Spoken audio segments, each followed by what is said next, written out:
Today we come together to celebrate the launch of the 2023 National Wall-to-Wall Cover Classification Map for Belize, an initiative that represents not just an advancement in our technical capabilities, but also a reaffirmation of our dedication to protecting and managing our country's rich natural resources for future generations.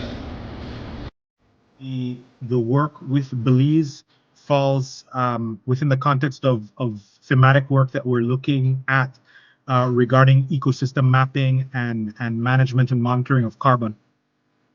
How they could apply different tools related to geospatial artificial intelligence to map Belize's natural resources.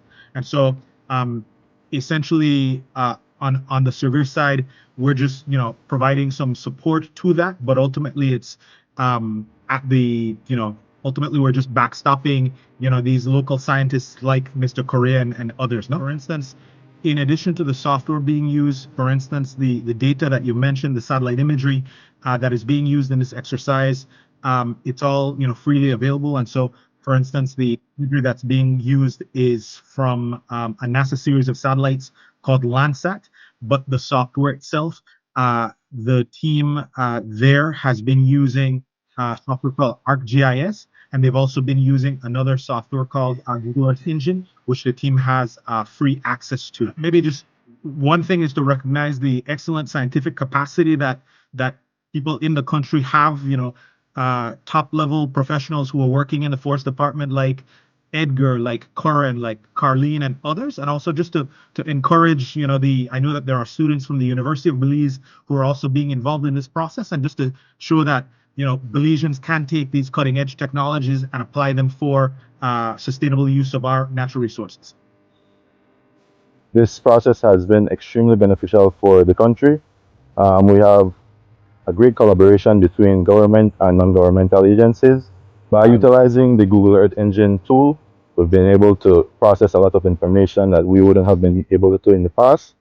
This information will guide us in decisions at the government level, and also for the NGOs to improve their management of protected areas.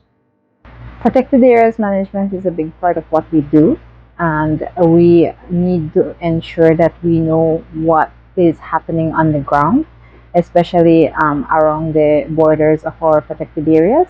So it is essential to participate in exercises such as these to ensure that we are a part of the process. Because we're into conservation, I believe working with the mapping ArcGIS, it helps us with being able to see different trends throughout the years with the information that we get from the mapping, and it also helps us in our monitoring programs and in our enforcement program as well. So I'm really looking forward to being here again and being able to continue to share the experiences that we have with everyone else, as well as getting other experiences from the guys. My experience throughout this mapathon has been it's been very good. I've learned the use of some tools such as Google Earth Engine, some new classification methods that are being used by the Forestry Department, and I believe that these skills that I have learned will be very helpful when I go to my organization and have to use these tools. Well, my experience through this is getting to know the different types of classifications and how to know how the land is being used over the years, and especially on this mapathon we are working for the land cover used for 2023, and we are editing and making changes to accessing imageries from planet and Landsats. As a protected area manager, our organization has to produce a land use map every year, land use, land change, so we can see the measure deforestation and reforestation and all that. Sure, we're excited to partner with the Belize Forest Department, other key stakeholders. I think that this is an important initiative, one that has implications for all entities, and certainly we benefit by having our students engaged and by being a part of the process. We had the opportunity to bring students from some of our natural resource management classes, including our associate students and even some of our bachelor students who are doing GIS right now. So for them, it helped to contextualize a lot of the things that we've been talking about in class, including things like land cover, the use of land space as a whole.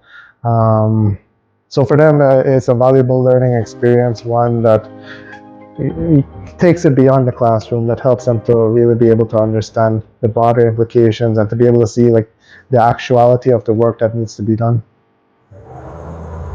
So I want to give a special thank you to everyone who came out for this national workshop. It's a very good experience that we had, bringing all the partners together nationally to ensure that they are part of this process. I'm sure that this product moving forward had not only build national capacity, but ensure that we could move sustainably forward when it comes to activities as this in the future. Special thank you to Dr. 𝗟𝙗𝗀𝗀 for helping us behind the scenes to ensure that this workshop was a success.